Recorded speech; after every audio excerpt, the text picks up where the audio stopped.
Shalom, shalom, shalom à tous. Nous te rendons toute la gloire. Toi notre Dieu, toi notre Père, toi notre consolation, toi notre appui, toi notre refuge, toi notre paix. Seigneur, nous voici encore ce soir, présents devant toi. Nous nous attendons à toi ce soir, parce que nous croyons que c'est toi qui es la solution à tous les maux qui minent nos vies. Nous nous attendons à toi ce soir, Père, parce que nous te reconnaissons comme étant le Dieu Tout-Puissant, le Dieu qui peut toutes choses, le Dieu qui peut changer les circonstances, le Dieu qui change les temps, le Dieu qui n'est soumis à aucun nombre de variations. Seigneur, nous voici devant toi ce soir. Nous nous attendons à ta visitation. Nous nous attendons à ton toucher. Nous nous attendons, Seigneur, à la guérison. Nous nous attendons à la délivrance.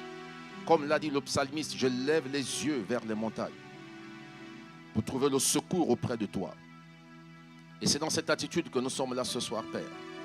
Nous ne sommes pas dans un spectacle. Nous ne sommes pas, Seigneur, dans une manifestation régulière. Mais nous sommes là devant toi. Parce que nous reconnaissons, comme tu le dis dans ta parole, que rien de ce qui a été fait ne l'a été sans ta parole. Et tu soutiens toutes choses par ta parole puissante. Et nous croyons encore ce soir que ta parole est suffisamment puissante pour guérir les familles, pour guérir les foyers, pour guérir un homme, pour guérir une femme, pour guérir une épouse, pour guérir un époux. Merci pour ce que tu fais ce soir. Nous venons à toi comme des vases vides afin que tu les remplisses. Tu as dit, vous tous qui avez soif, venez à moi et je vous donnerai de l'eau. Nous voici devant toi, Seigneur, parce que nous avons soif. Parce que nous avons soif, éternel notre Dieu. Comble-nous ce soir, Père éternel. Déverse tes grâces en abondance sur ton Église, sur ton peuple, sur les familles ce soir. Merci pour tous les miracles que tu opères depuis le début de cette semaine. Merci pour tous ces retours, Seigneur Dieu Tout-Puissant, de l'œuvre que tu as accomplie dans les foyers, dans les familles. Nous te sommes infiniment reconnaissants, Père éternel. Et nous élevons davantage ton nom. Nous célébrons la grandeur du Dieu qui s'est révélé à nous. Nous te reconnaissons comme étant le Dieu Tout-Puissant, le Dieu qui peut toutes choses et le Dieu qui va encore opérer des miracles cette nuit. Merci pour ta fidélité. Nous plaçons ces temps sous ton contrôle. Et nous sommes dans la joie, dans la paix de nous trouver dans ta présence. Parce que nous sommes connectés, Père éternel, unis en ton nom et conformément à ta parole. Tu es présent. Reçois l'honneur, reçois la gloire, reçois la louange. C'est au nom de Jésus que j'ai prié. Amen. Gloire à Dieu. Merci Seigneur. Gloire à Dieu, shalom bien-aimés, que le Seigneur vous bénisse abondamment. Notre Dieu est le rémunérateur de ceux qui le cherchent. Et tous ceux qui le cherchent depuis ce lundi, dans le cadre de cette conférence des couples, Dieu a dit, je me laisserai trouver par celui qui me cherchera de tout son cœur. Dieu se laisse trouver par celui qui le cherche de tout son cœur. Et c'est pourquoi il faut persévérer comme l'infirme de la piscine de Bethesda. Alors qu'il a échoué à plusieurs reprises, il a essayé tellement de choses pour plonger le premier, afin de recevoir le toucher de Dieu, d'expérimenter la guérison, la délivrance. Alors après tous ces échecs, il a persévéré, il est resté là. Jusqu'à ce que Jésus effectue le déplacement seulement pour cet homme. Jésus est arrivé dans un endroit où il n'y avait que des malades, pourtant il ne s'est intéressé qu'à un seul malade. Et la différence, c'est qu'il distinguait ce malade des autres malades. Et qui justifiait le fait que Jésus ne vienne dans ce lieu que pour lui. La réponse se trouvait dans ce qu'il a dit à Jésus. Je n'ai personne pour me jeter dans l'eau. Je n'ai personne. Il n'avait personne. Et peut-être es-tu dans cet état d'esprit. Peut-être as-tu le sentiment que tu as tout essayé. Tu as tellement essayé des choses qui ne marchent pas. Tu as comme l'impression d'être esselé, abandonné, livré à toi-même devant ce qui paraît être impossible pour toi. Mais le Seigneur, le Dieu est avec toi. Il est le Dieu de ceux qui n'ont personne. Il est le Dieu de ceux qui ont tout essayé en vain. Il est le Dieu de tous ceux qui sont incapables. Voilà pourquoi il a dit à Paul, c'est dans ta faiblesse que je manifeste ma puissance. Et c'est lorsque tu t'inclines devant lui pour reconnaître sa seigneurie. C'est alors que Dieu se manifeste. Alléluia. Gloire à Dieu. Merci Seigneur. Alors ce soir, nous n'avons qu'un seul texte sur la base donc duquel nous allons tirer l'enseignement que Dieu voudrait nous donner ce soir. Lequel message est intitulé « Préserve tes acquis ». Préserve tes acquis. C'est le message de ce soir. Et nous allons donc le tirer de 1 Samuel, le chapitre 1 et les 8 premiers versets. 1 Samuel, chapitre 1, versets 1 à 8.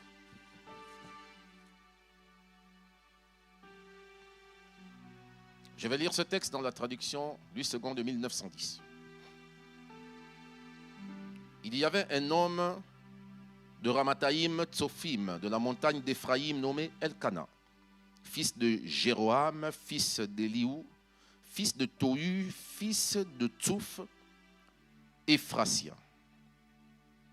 Il avait 2 femmes, dont l'une s'appelait Anne et l'autre Pénina. Pénina avait 2 enfants, avait des enfants, mais Anne n'en avait point.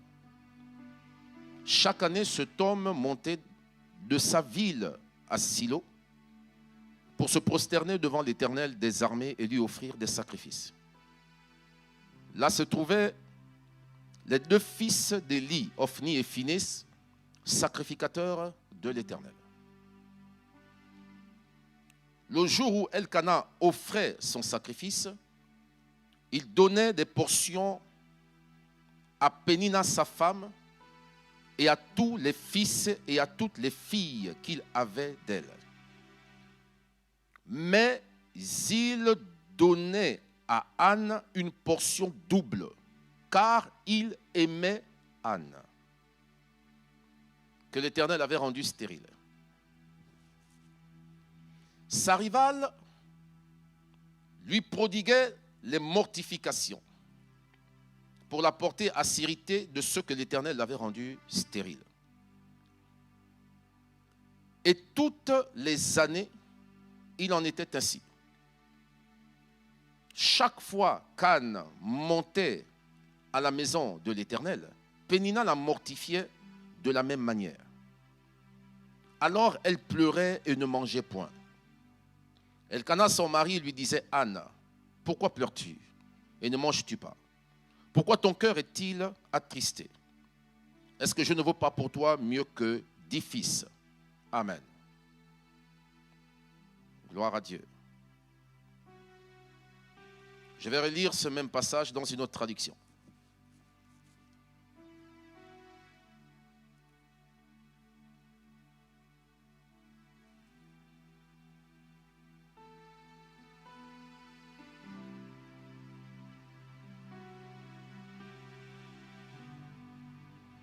Gloire à Dieu.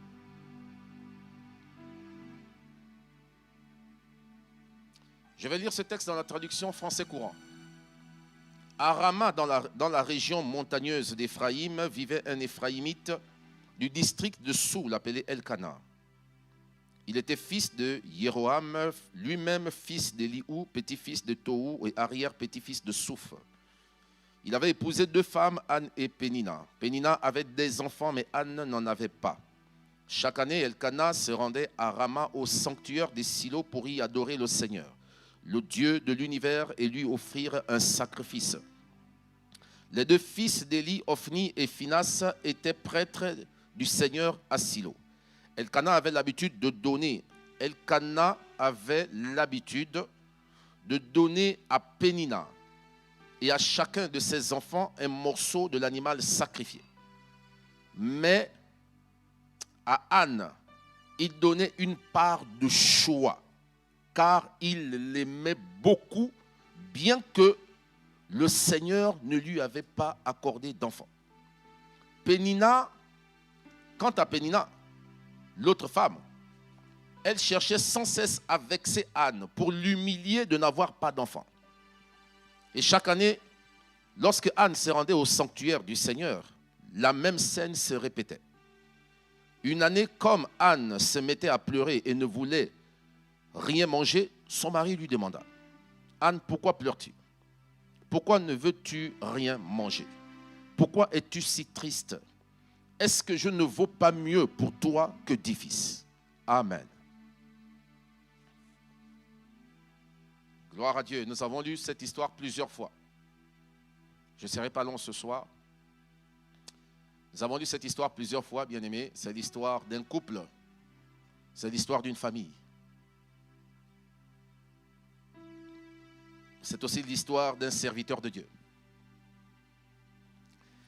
Ici, c'est l'histoire donc d'Elkana qui avait 2 épouses. Pénina, de qui il avait eu plusieurs fils et plusieurs filles.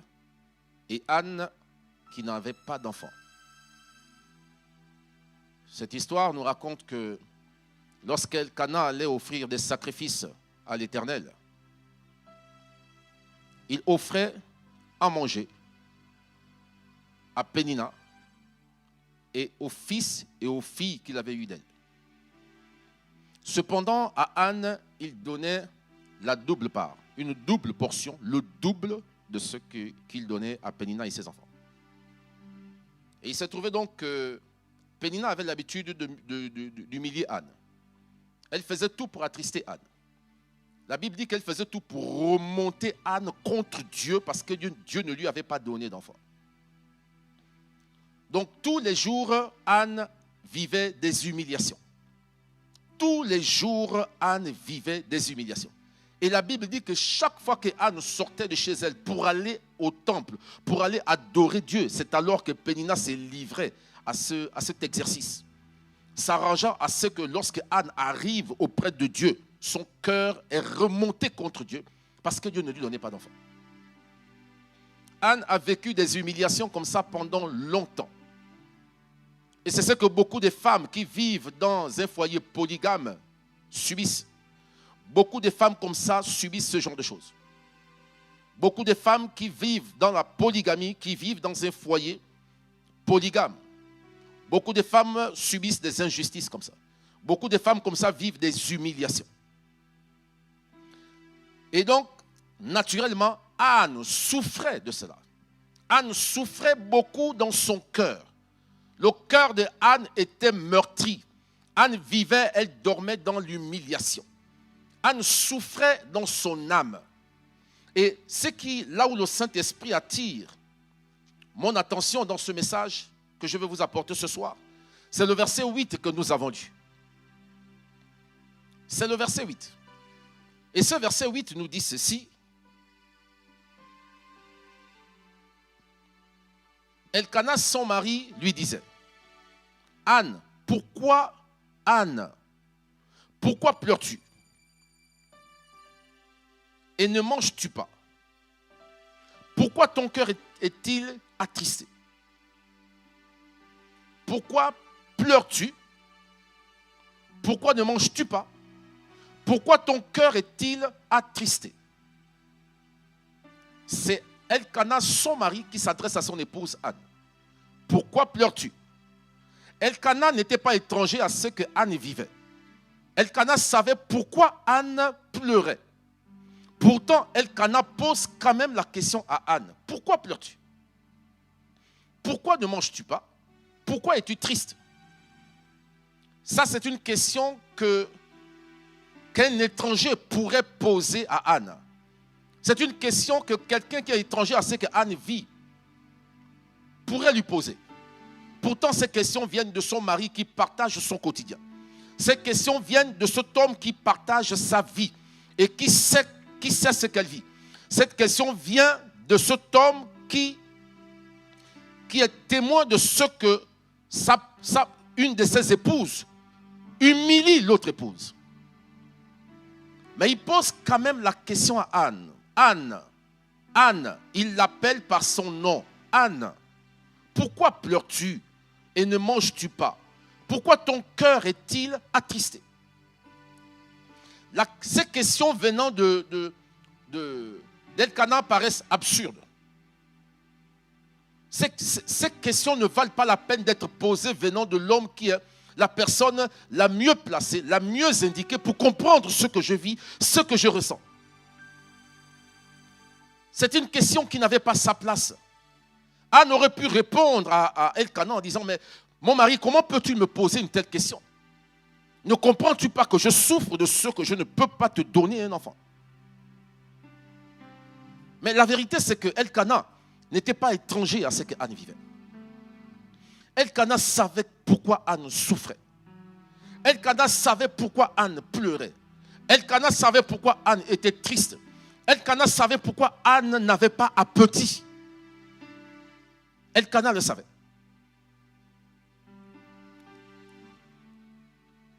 J'insiste sur le fait que Elkana le savait. Parce que j'ai connu cette partie de l'histoire que Elkana a vécue avec Anne. Nos 14 premières années avec mon épouse, elle avait été déclarée stérile par les médecins. Une stérilité primaire. Et pendant 14 ans, pendant les premières 14 années de notre mariage, elle n'a jamais attrapé un retard. Et j'ai vu mon épouse souffrir de ça. J'ai vu comment est-ce que mon épouse a souffert au point que je ne savais plus moi comment consoler mon épouse. Je ne savais plus quels étaient les mots qu'il fallait utiliser, employer pour la consoler. J'ai vu comment est-ce que mon épouse a souffert de ça. Le fait de ne pas pouvoir me donner les enfants qu'on devrait avoir. J'ai vu comment c'était difficile.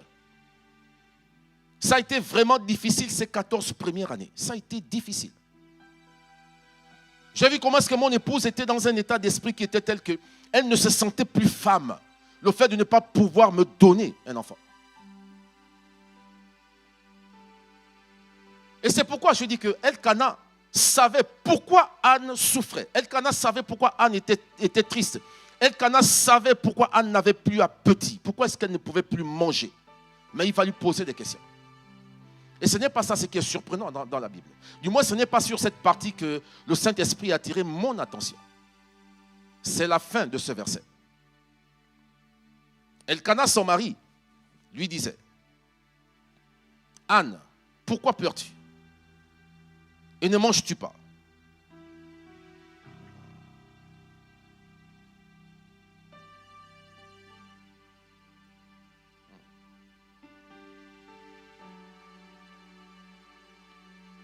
Pourquoi pleures-tu? Pourquoi ne manges-tu pas?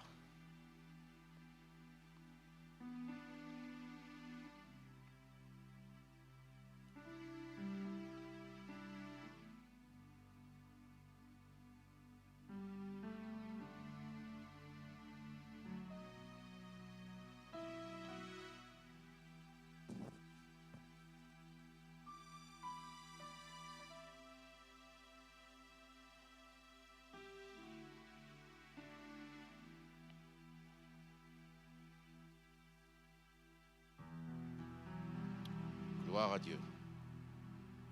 Pourquoi ton cœur est-il attristé? Est-ce que je ne vaux pas pour toi mieux que 10 fils?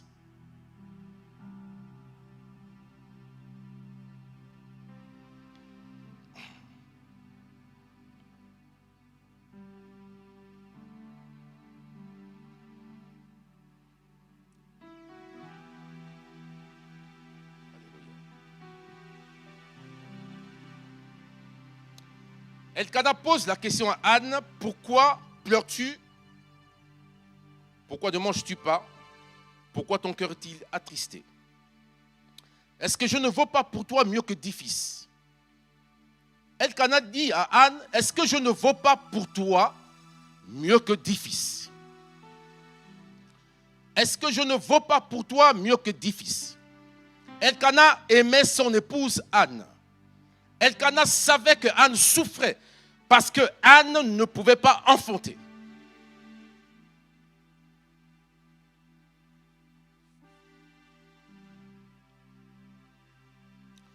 Le texte que nous avons lu, la Bible nous dit ceci. La Bible dit que Elkana, lorsqu'il donnait à manger à Anne, à Pénina, son épouse, et à ses enfants, il donnait à Anne le double de ce qu'il donnait à Pénina. C'est Pénina qui avait donné des enfants à Elkana. C'est Pénina qui avait donné des fils et des filles à Elkana. C'est Pénina qui avait ôté, c'est Pénina qui avait roulé la honte de Elkana. C'est Pénina normalement qui faisait l'honneur de Elkana. Parce que c'est Pénina qui lui avait donné des fils. C'est Pénina qui lui avait donné des filles. C'est Pénina qui aurait dû avoir plus que Anne. Mais la Bible déclare que lorsque Elkana donnait à manger à Anne, il lui donnait le double de ce qu'il donnait à Pénina et à ses enfants. Pourquoi le faisait-il? Parce qu'il aimait Anne. Malgré le fait que Anne ne pouvait pas donner d'enfants à Elkana, l'amour d'Elkana pour Anne n'avait pas changé. L'amour d'Elkana était constant. L'amour qu'il avait, l'amour que Elkana avait pour Anne était stable, indéboulonnable. C'est Pénina qui avait plus de charge que Anne. Anne n'avait aucune charge. C'est Pénina. Pénina avait des fils, elle avait des filles.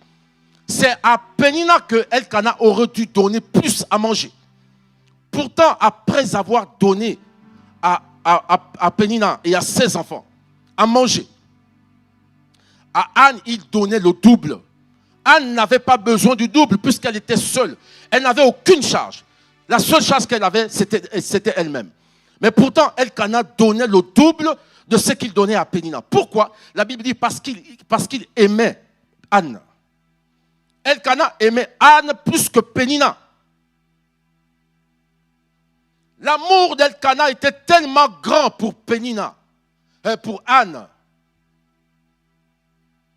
qu'il ne voyait pas, il ne vivait pas la stérilité de son épouse comme une source, comme une humiliation.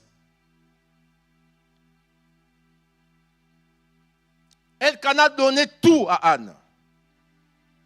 Elkana privilégiait Anne. Et je suis sûr que Pénina a souffert de ça. De la même manière que Léa souffrait du manque d'amour de Jacob. Mais Elkana donnait tout à Anne. Tout. Mais il va poser la question à Anne. Pourquoi pleures-tu? Pourquoi es-tu triste? Pourquoi ne manges-tu pas? Il va lui dire, mais est-ce que je ne vaux pas? Est-ce que je ne vaux pas plus que 10 fils? Est-ce que je ne vaux pas? Il dit, est-ce que je ne vaux pas pour toi? Il précise pour toi. Il n'est pas écrit, est-ce que je ne vaux pas plus que 10 fils? Il est écrit, est-ce que je ne vaux pas pour toi plus que 10 fils? Elkana souffrait en silence. Elkana souffrait d'un manque d'attention de la part de Anne. Elkana souffrait d'un manque de considération de la part de Anne. Elkana souffrait d'un manque d'amour de la femme qu'il aimait le plus. Pourquoi? Parce que le cœur de cette femme était accaparé par le désir d'avoir des enfants. Oui. Bien-aimé, je sais ce que Elkana a vécu. Je sais ce que Elkana a ressenti. Elkana souffrait en silence. Anne était tellement obsédée par le désir, l'idée d'avoir un enfant, qu'elle ne faisait plus attention à son mari. Qu'elle n'apportait plus à son mari l'affection dont il avait besoin, l'attention dont il avait besoin, l'amour dont il avait besoin. Il pouvait arriver qu'Elkana dorme avec Anne, qui s'accouple avec son épouse, mais il a comme l'impression qu'elle est absente. Parce que justement, son cœur était accaparé par le désir d'avoir d'enfants. Il dit, est-ce que je ne vaux pas pour toi? Comme pour dire, mais regarde, depuis que nous sommes ensemble, tu ne m'as rien donné. Tu ne m'as donné aucun enfant. Pourtant, en tant qu'homme, étant marié à toi, j'ai besoin d'avoir d'enfants avec toi. Mais malgré le fait que tu ne me donnes pas ce qu'un homme peut attendre de son épouse, mais tu es plus importante pour moi que tous les enfants que tu peux me donner. Voilà pourquoi je prive Pénina de ce que je te donne. Voilà pourquoi je te donne plus, non pas parce que tu en as besoin, mais parce que je t'aime. Je te comble de ce que j'ai, parce que je t'aime.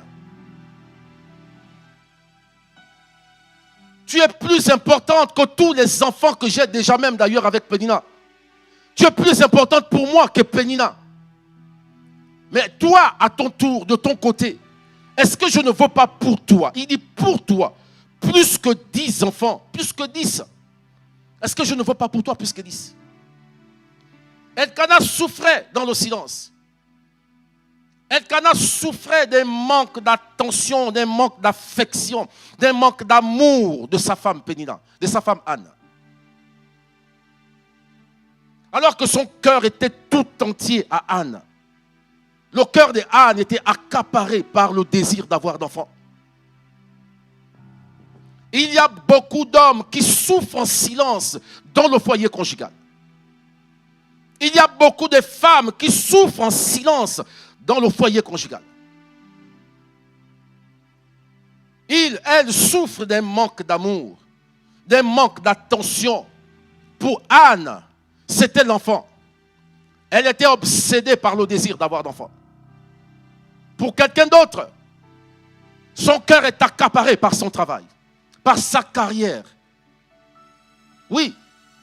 Pour d'autres encore, le cœur est accaparé par autre chose. Et pendant ce temps, Elkana est à côté. Il est présent physiquement, mais il souffre en silence.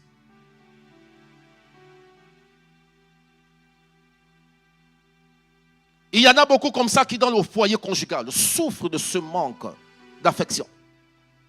Et c'est aussi une source justement de divorce. Parce que si Elkana ne craint pas Dieu,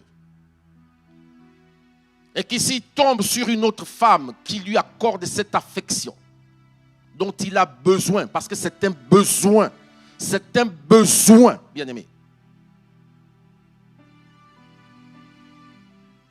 Alors son corps pourrait se voir détourné de Anne pour quelqu'un d'autre. Et c'est une source de destruction, une source de divorce dans le foyer conjugal. Il y a beaucoup comme ça au sein du foyer qui souffrent. Il y a des époux qui souffrent en silence. Il y a des épouses qui souffrent en silence. Parce que le cœur de Anne est ailleurs. Le cœur de Anne est attaché à autre chose. Le Seigneur m'envoie te dire ce soir, préserve tes acquis. N'entretiens pas cette situation pendant longtemps. Non. N'entretiens pas cette situation pendant longtemps. Anne était plus importante que les enfants qu'elle pouvait apporter à Elkana. Mais pour Anne, les enfants étaient plus importants qu'Elkana. Et ça, c'était un problème. Beaucoup de femmes dans ce monde ont perdu l'époux qu'elles avaient. Parce que leur cœur était ailleurs. Il y a des femmes qui se sont mariées. Mais elles passent tout leur temps à travailler, à attirer l'attention du monde. D'ailleurs que beaucoup de femmes aujourd'hui se marient pour se faire un nom. D'autres se marient pour attirer l'attention, pour se faire une image. On peut voir aujourd'hui dans certaines familles, particulièrement en Afrique, des femmes dire à leur mari, à l'homme qui veut les épouser, ma soeur, on l'a dotée à 1 500 000. Moi, ce n'est pas à moins de ça qu'on me dotera. Moi, il faut qu'on me dote à 2 millions. Ma collègue, lorsqu'elle s'est mariée, elle avait une grande salle qui a été louée à 2 millions. Moi, la salle dans laquelle je vais organiser ma soirée, elle doit coûter 3 millions.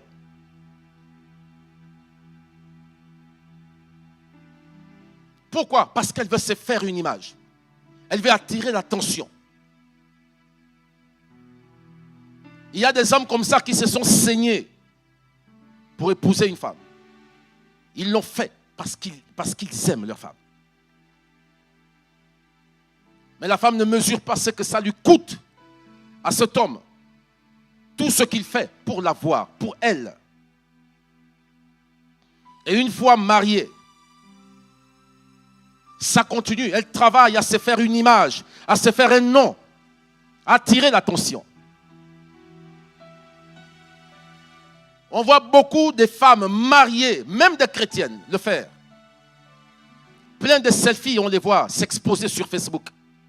Elle est mariée.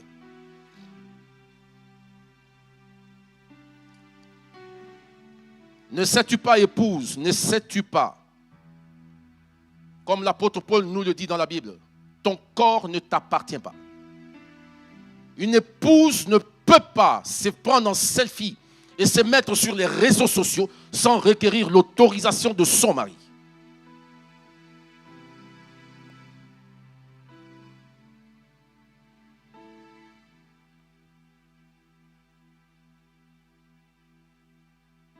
Il y a beaucoup qui souffrent dans les foyers. Parce que le cœur de cette femme est attaché à autre chose. Parce que le cœur de cet homme est attaché à autre chose. Et pendant ce temps, sa femme souffre en silence. Pendant ce temps, son mari souffre en silence. Oui. Mais le Seigneur m'envoie te dire ce soir, bien-aimé, préserve tes acquis. Préserve tes acquis. Parce que l'histoire que nous avons lue, je ne sais pas si c'était hier ou avant-hier, nous dit que pendant que Assuérus était en train de faire sa fête, son banquet, il était avec les princes du pays. Il était là avec tous les gouverneurs et ainsi de suite, entouré de ses hommes. Vasti était aussi dans sa cour avec ses femmes. Elle était aussi entourée de ses femmes. Pendant que Assuérus était là, en train d'exposer, démontrer sa grandeur, sa puissance, toute sa richesse, la beauté de son royaume, la beauté de tout ce qu'il avait, tous ces ustensiles-là qui étaient faits d'or, où il n'y a pas deux ustensiles qui se ressemblaient. Vasti aussi là-bas était avec tous ses fans autour d'elle, en train elle aussi de se faire une image, en train de vendre sa personne, en train de montrer aussi ses belles tenues, en train de montrer ses appartements, la beauté de ses appartements.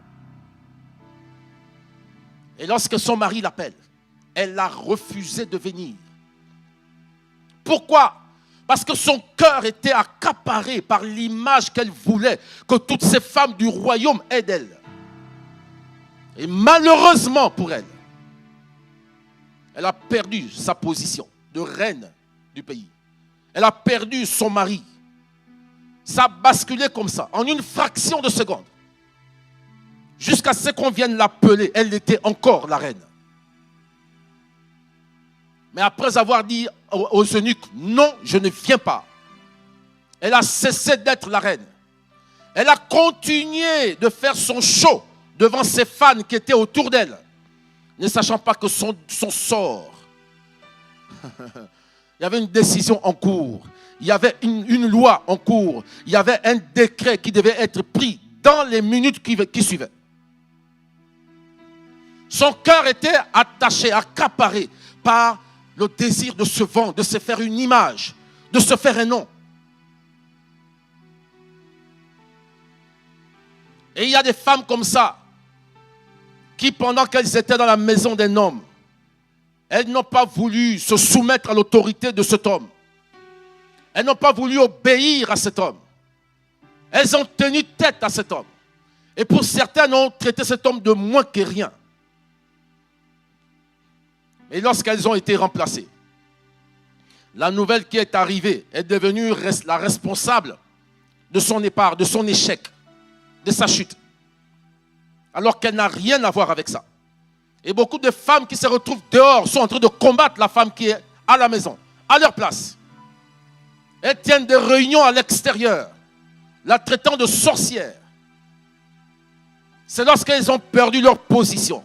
C'est alors qu'elles se souviennent que cet homme était important pour elles. Malheureusement, il est trop tard. Malheureusement. Bien-aimé, le Seigneur te dit, préserve ce que tu as. Préserve, garde précieusement le mari que tu as. Garde précieusement l'épouse que tu as. Parce que tu peux le perdre. Tu peux la perdre. Préserve-le précieusement. Pendant que tu es là en train de te mouvoir, en train de vivre, il y a quelqu'un qui est à côté de toi qui souffre en silence. Il y a quelqu'un à côté de toi qui souffre en silence. Cet homme qui est à côté de toi souffre en silence. Cette femme qui est à côté de toi souffre en silence. Mais le Seigneur te demande, préserve-le, préserve-la. C'est le don que Dieu t'a fait.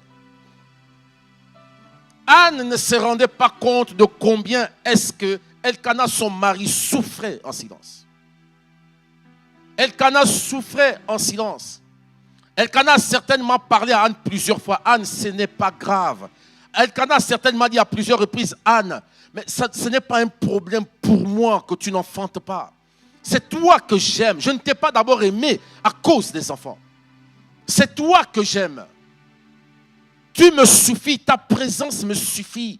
Ta présence me rend heureux.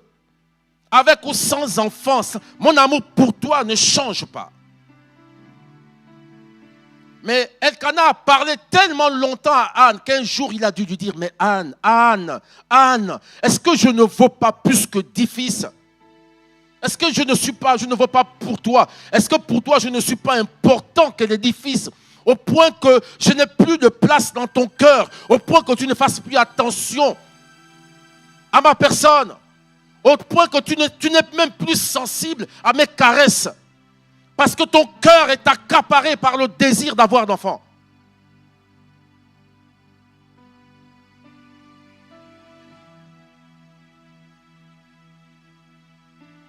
Dieu parle à Anne ce soir.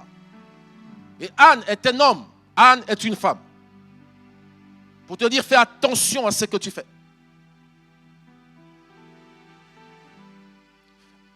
Fais attention à ce que tu fais. Parce que pendant que tu es en train, soit de te réjouir, soit en train de te préoccuper tant par le désir d'avoir ce que tu veux avoir, il y a quelqu'un qui à côté de toi souffre énormément. Il y a quelqu'un à côté de toi qui souffre. Il faut que tu le saches, bien-aimé. Reviens. Que ton cœur revienne à ton mari. Que ton cœur revienne à ton épouse. C'est très important, bien-aimé. Parce que même Anne, même les enfants que tu donneras à Elkana, un jour devenus grands, ils partiront de la maison. Tous, hommes comme femmes, partiront de la maison. La seule personne avec laquelle tu te retrouveras, et qui sera toujours à côté de toi, jusqu'au dernier jour, c'est Elkana. Mais si tu ne prêtes pas attention au soupir de Elkana, maintenant, aujourd'hui, tu pourrais courir le risque un jour de te réveiller et Elkana n'est plus là.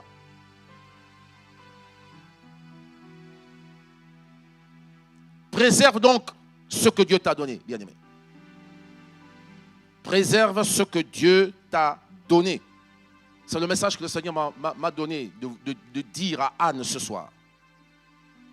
Le Seigneur m'envoie parler à Anne ce soir. Et à Elkana, le Seigneur te dit, fortifie-toi et prends courage. Fortifie-toi et prends courage.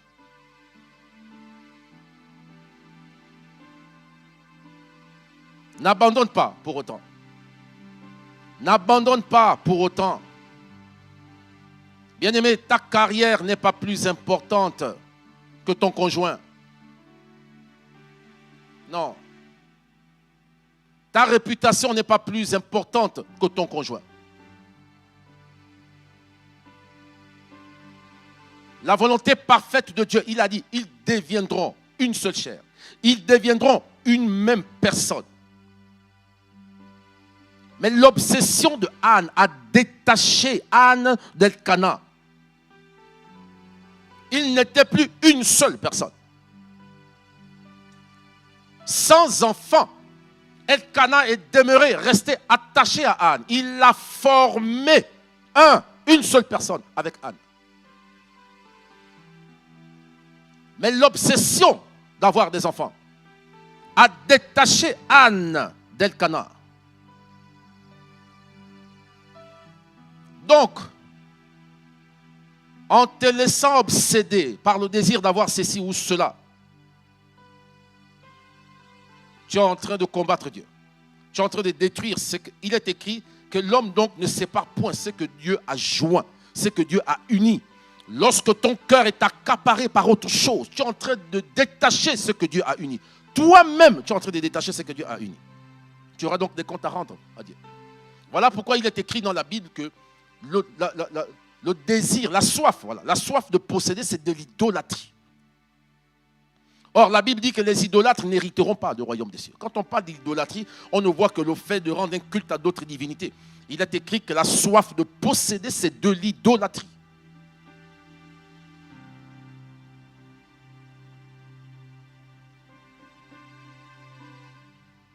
Alléluia.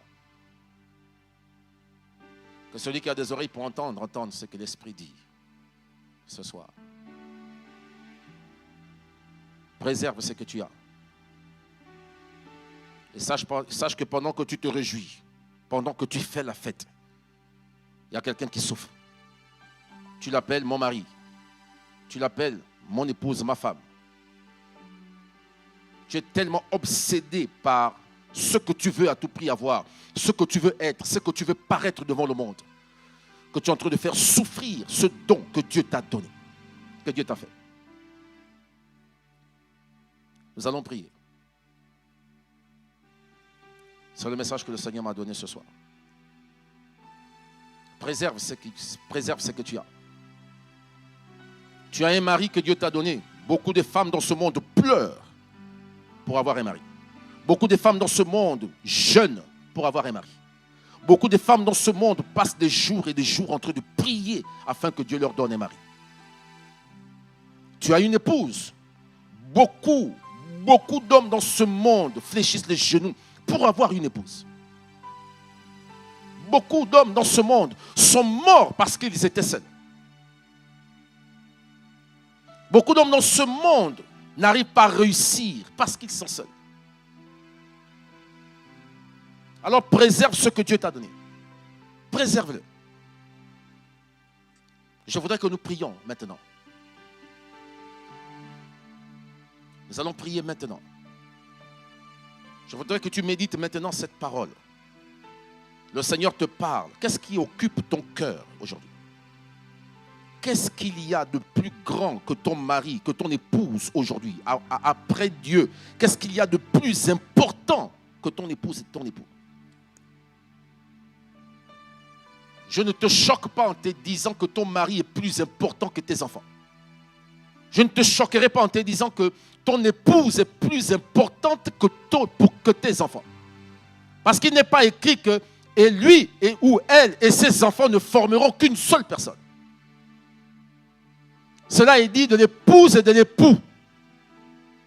Le dessein de Dieu, la volonté parfaite de Dieu est que vous soyez une seule personne. Que tu formes avec ton conjoint, pas avec tes enfants. Tes enfants ne sont donc pas plus importants que ton conjoint, plus importants que ton épouse. Certains ne vont pas m'aimer ce soir. Mais c'est la vérité, bien-aimé. C'est ce que la parole de Dieu dit. Alors il y a un besoin de repentance ce soir. Il y a une épouse qui a besoin de se repentir vis-à-vis de son mari. Il y a un époux qui a besoin de se repentir vis-à-vis de son épouse.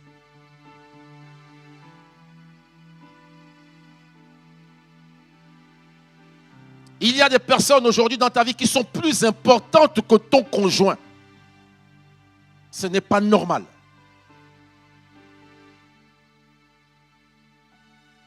Nous allons prier.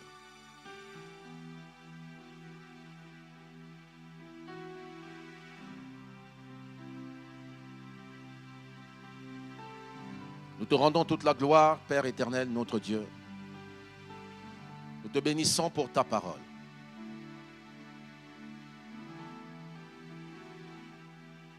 Il est écrit que toute l'écriture est inspirée de Dieu et utile pour enseigner, pour refuter, pour corriger. Merci parce que tu viens ce soir au moyen de ta parole nous corriger dans notre manière de faire, nous corriger dans notre manière de fonctionner. Merci parce que au travers de ta parole, tu nous fais revenir à toi. Tu nous fais revenir au modèle que tu as établi. Je te prie encore pour ces couples. Je prie que tu les sanctifies ce soir par ta parole. Je prie que le cœur de Anne revienne à Elkanah ce soir au nom de Jésus. Pas demain, ce soir, Père. Pas demain, ce soir. Je prie que ce soir, le cœur de Anne revienne à Elkanah au nom de Jésus-Christ, Seigneur. Ce soir, je te le demande pour ce soir. Tu es le Dieu qui incline les cœurs, même des rois. Incline le cœur de Anne afin qu'il revienne à Elkanah. Je prie que tu viennes consoler Elkanah ce soir. Je prie que tu viennes consoler, Père éternel, cet homme qui souffre en silence. Je prie que tu viennes consoler cette femme qui souffre en silence. Je prie que tu restaures, Seigneur, ce couple ce soir au nom de Jésus. Que tu restaures, Seigneur Dieu Tout-Puissant, ce mariage ce soir au nom de Jésus.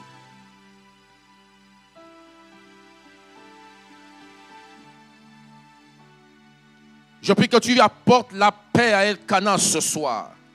À cet homme qui souffre en silence. À cette femme qui souffre en silence. Tu es le Dieu de la consolation. Père, je prie au nom de Jésus-Christ que tu apportes la consolation dans la vie de tout conjoint qui souffre en silence de l'indifférence de l'autre. Je te le demande au nom de Jésus-Christ. Tu as dit, je vous donne la paix, non pas comme le monde la donne. Seigneur, ramène la paix dans le cœur d'Elkanah ce soir. Je te le demande au nom de Jésus-Christ. Merci pour ta fidélité. Merci pour ta bonté. Merci pour ton amour et ta miséricorde. Tu es le Dieu d'amour. Ta parole déclare que l'amour de Dieu est répandu dans nos cœurs par le Saint-Esprit. Et il est écrit que c'est par l'obéissance à ta parole que nous avons été purifiés pour être capables d'aimer de tout son cœur. Et nous voulons obéir à ta parole ce soir. Et que tout raisonnement soit brisé au nom de Jésus-Christ.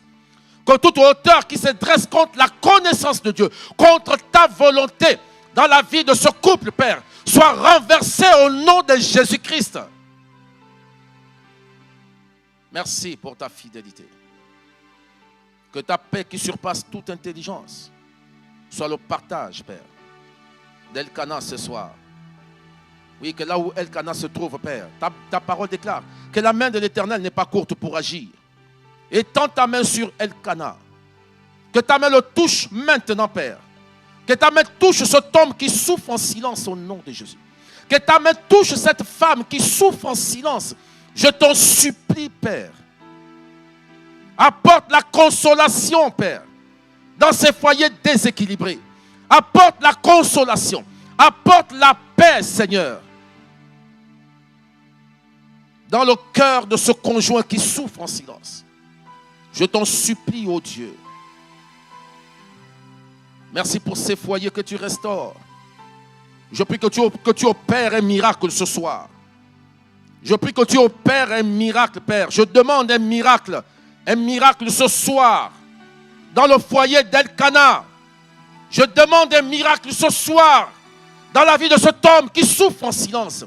Je demande un miracle ce soir dans la vie de cette femme qui souffre en silence. Je te le demande au nom de Jésus-Christ.